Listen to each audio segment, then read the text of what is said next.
임금순 고객님, 3개월 전에 모든 적금을 해지하셨는데요. 총 1억 2천만 원이 출금되었네요. 제가요?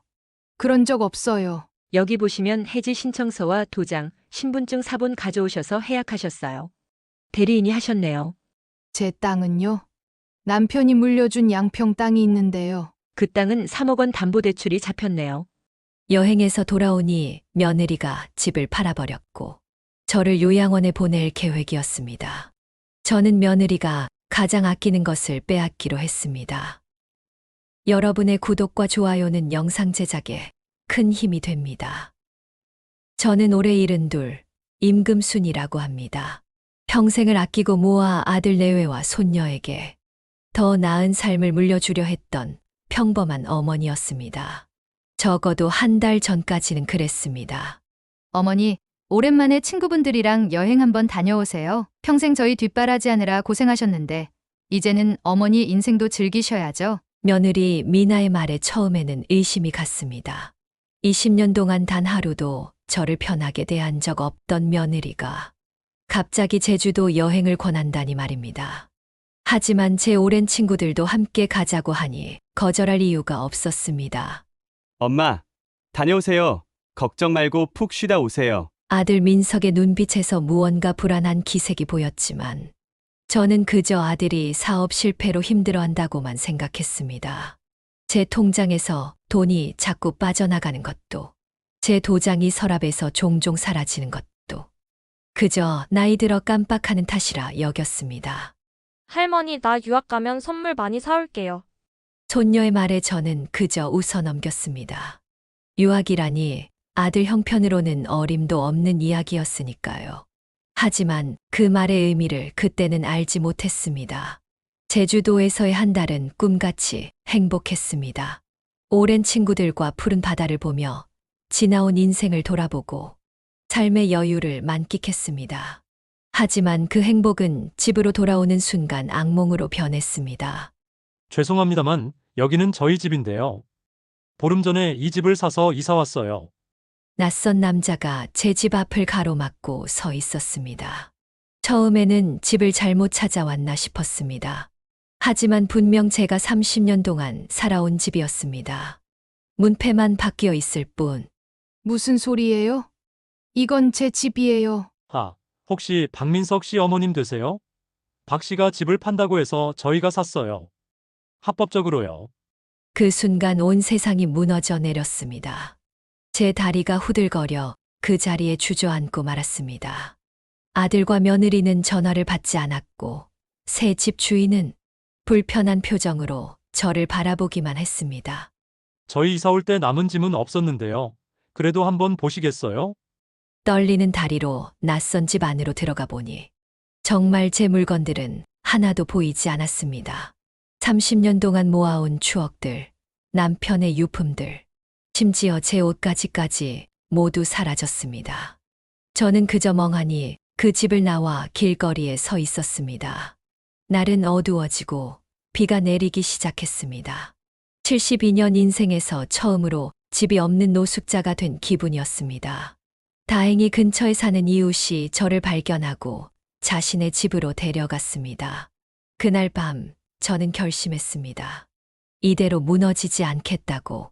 평생 착하게 살아온 제가 왜 이런 대접을 받아야 하는지, 그리고 어떻게 이 상황을 바로잡을 수 있을지 밤새 생각했습니다. 할머니 괜찮아요? 아들에게 연락해봤어요? 네. 하지만 전화번호가 바뀌었다고 하네요. 이웃의 걱정 어린 말에 저는 강한 척 대답했지만 속으로는 피가 끓어오르는 것 같았습니다. 이제 그들은 제게 아무것도 아닙니다. 더 이상 아들도 며느리도 손녀도 아닙니다. 그저 제게서 모든 것을 빼앗아간 남남일 뿐입니다. 그날 밤 저는 이제껏 한 번도 해본 적 없는 복수를 계획하기 시작했습니다. 이튿날 이웃집에서 하룻밤을 보낸 저는 제일 먼저 은행으로 향했습니다. 그동안 모아둔 통장을 확인해야 했습니다. 그런데 창구 직원의 표정이 심상치 않았습니다. 임금순 고객님, 3개월 전에 모든 적금을 해지하셨는데요. 총 1억 2천만 원이 출금되었네요. 제가요? 그런 적 없어요. 여기 보시면 해지 신청서와 도장, 신분증 사본 가져오셔서 해약하셨어요. 대리인이 하셨네요. 서류를 보니 분명 제 도장이 찍혀 있었습니다. 하지만 저는 그런 적이 없었습니다. 순간 머릿속에 며느리의 얼굴이 떠올랐습니다. 도장을 훔쳐 적금을 해지한 것이 분명했습니다. 제 땅은요? 남편이 물려준 양평 땅이 있는데요. 컴퓨터를 확인한 직원은 더욱 난처한 표정을 지었습니다. 그 땅은 3억 원 담보대출이 잡혔네요. 온몸에 핏기가 싹 가셨습니다. 저도 모르는 담보대출이라니. 집도 적금도 땅도 모두 빼앗겼습니다. 평생 모은 재산이 하루아침에 사라진 것입니다. 은행을 나와 한동안 길거리를 정처 없이 걸었습니다. 그때 골목 어귀에서 누군가와 부딪혔습니다. 할머니, 손녀였습니다. 손녀의 얼굴을 보자 온갖 감정이 복받쳐 올랐습니다. 지우야, 너희 엄마 아빠 지금 어디 있니? 왜 집을 팔아버린 거야? 손녀는 당황한 얼굴로 주변을 살폈습니다. 그러더니 조용한 카페로 저를 안내했습니다. 할머니 죄송해요. 저도 이렇게 될 줄은 몰랐어요. 손녀의 이야기를 들으니 모든 상황이 명확해졌습니다. 아들은 사업 실패로 3억 원의 빚을 졌고 며느리는 제 몰래 사채까지 써가며 명품을 사 모았다고 했습니다. 결국 빚쟁이들의 독촉에 집을 급매물로 내놓게 된 것이죠. 집은 얼마에 팔았니? 10억이요. 원래 시세는 15억인데 부동산에서 급매물이면 가격을 낮추어야 한다고 했나 봐요. 그 돈은 어디에 썼대니? 엄마가 빚 갚는데 5억, 나머지는 강남의 아파트 전세금으로 쓴 것 같아요. 이 할머니는 손녀는 고개를 숙였습니다. 요양원에 모실 계획이라고 들은 것 같아요. 순간 가슴이 무너져 내렸습니다. 30년간 아들 내외를 위해 희생한 대가가 요양원행이라니. 하지만 저는 울지 않았습니다. 이제는 분노할 시간도 지났습니다. 복수해야 할 때였습니다. 지우야, 할머니 부탁 하나 들어줄래? 너희 이사간 집 주소 좀 알려주겠니? 손녀는 잠시 망설이다 종이에 주소를 적어 주었습니다. 강남의 아파트였습니다. 할머니 정말 죄송해요. 괜찮아, 내 잘못은 아니니까. 카페를 나온 저는 바로 법률사무소로 향했습니다. 평생 검소하게 살았지만 제가 모르는 한 가지가 있다면 사람들이 생각하는 것처럼 제가 무식하거나 가난하지 않다는 것입니다. 남편이 남긴 재산 중 아들에게 알리지 않은 것들이 있었습니다. 주식과 채권, 그리고 따로 관리해온 부동산까지. 변호사님, 제 재산을 불법으로 취득한 가족들에게 법적 조치를 취하고 싶습니다. 변호사는 제 상황을 듣고 차분히 조언해 주었습니다. 여사님, 직계 가족이라도 도장을 위조하거나 무단으로 재산을 처분했다면 명백한 범죄입니다. 증거만 확보되면 충분히 법적 대응이 가능합니다. 증거 수집에 착수했습니다. 은행 거래 내역, CCTV 영상, 위조된 서류들까지 모두 확보했습니다. 한편으로는 더 치밀한 계획을 세웠습니다. 법적 조치도 좋지만 저는 그들에게 더 직접적인 복수를 원했습니다. 아들 내외는 숨겨진 제 비밀 계좌에 20억 원이 있다는 사실을 알지 못했습니다. 이 돈으로 무엇을 할지 이미 정해두었습니다. 부동산을 찾아가 아들 내외가 전세로 들어간 그 아파트에 집주인을 찾아달라고 부탁했습니다. 그 아파트는 아직 매매할 의사는 없을 텐데요. 그건 내가 알아서 할 테니 그냥 찾아만 주세요. 이제 복수의 서막이 열렸습니다. 저는 더 이상 순하고 무식한 시어머니가 아니었습니다. 제 재산과 자존심을 짓밟은 아들 내외에게 뼈저린 교훈을 주기로 마음먹었습니다. 그것도 그들이 가장 아끼는 돈으로 말이죠. 일주일 만에 아들 내외가 전세로 들어간 아파트에 집주인을 만날 수 있었습니다. 강남 카페에서 만난 집주인은 50대 중반의 남성이었습니다. 여사님, 왜 하필 제 아파트를 사겠다고 하시는 건가요? 매물로 내놓지도 않았는데요. 개인적인 이유가 있어요. 시세보다 2억 더 드릴 테니 제발 저한테 팔아주세요. 집주인은 의아한 표정이었지만 2억이라는 금액에 흔들리는 기색이 역력했습니다. 아, 혹시 전세 들어온 박민석 씨 어머님 되세요?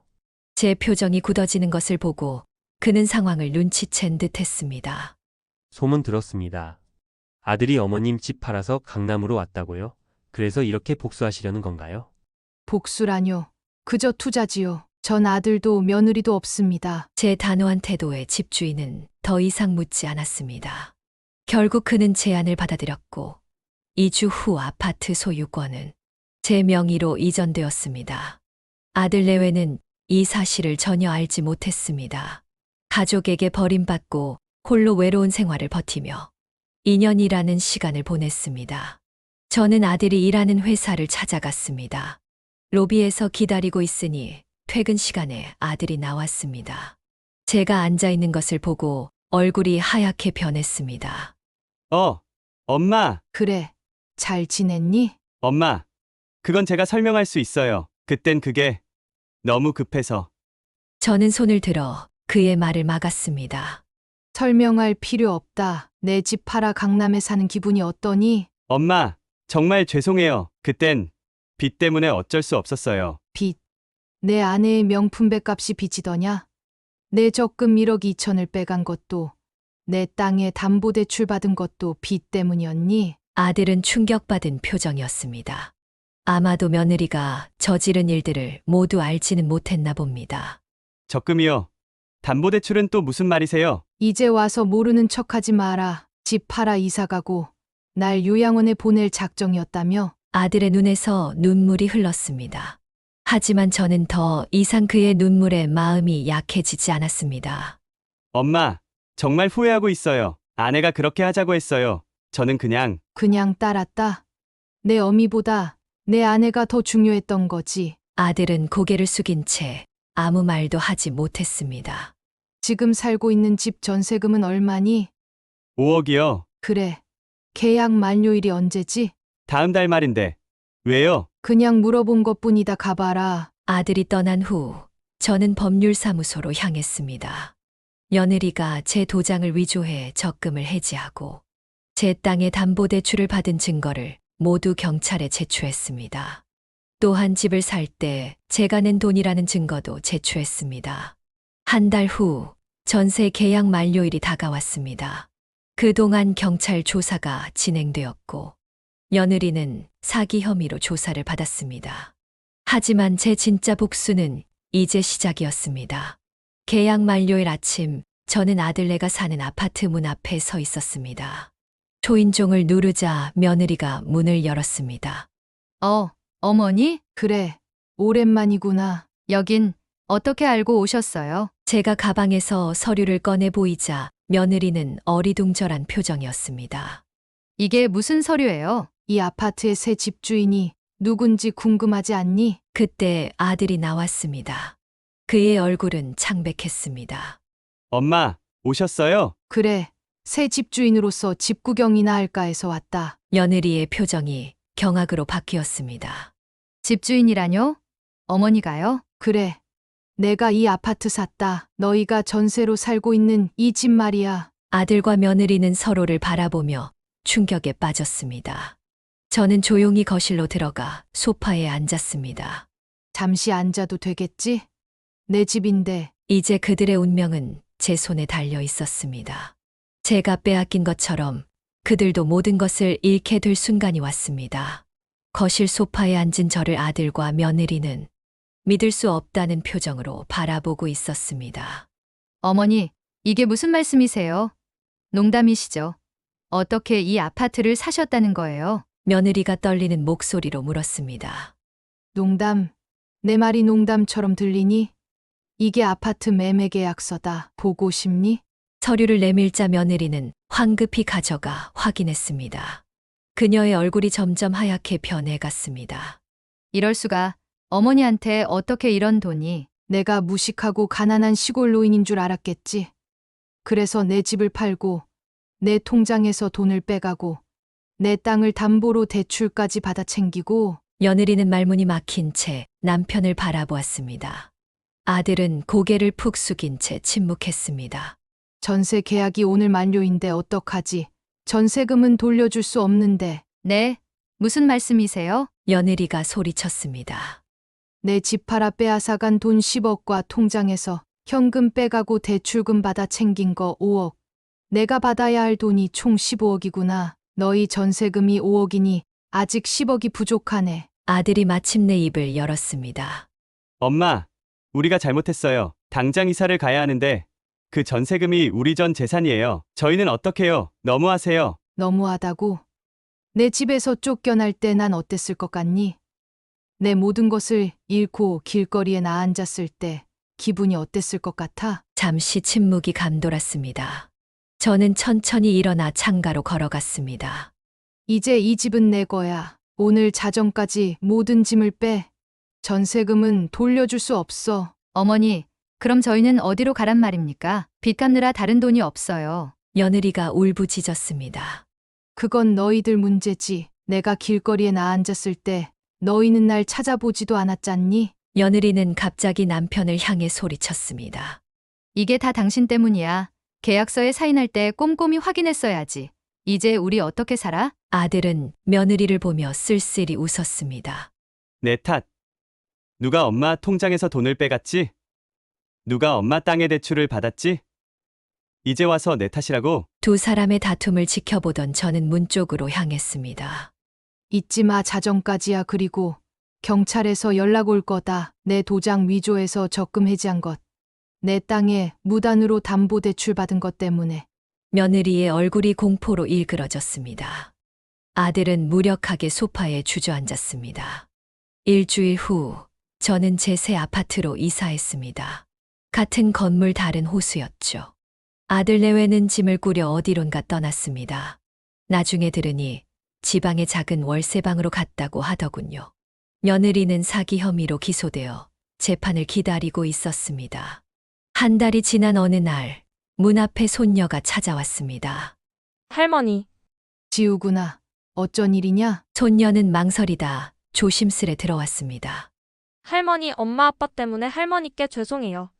내 잘못은 아니야. 할머니, 저 할머니와 함께 살아도 될까요?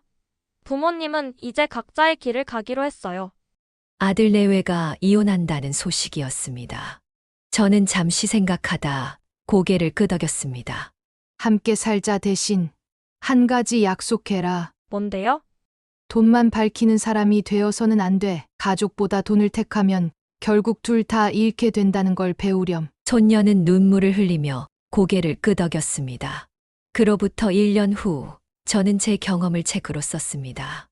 70대 할머니의 복수와 재테크라는 제목의 책은 베스트셀러가 되었고 TV 프로그램에도 출연하게 되었습니다.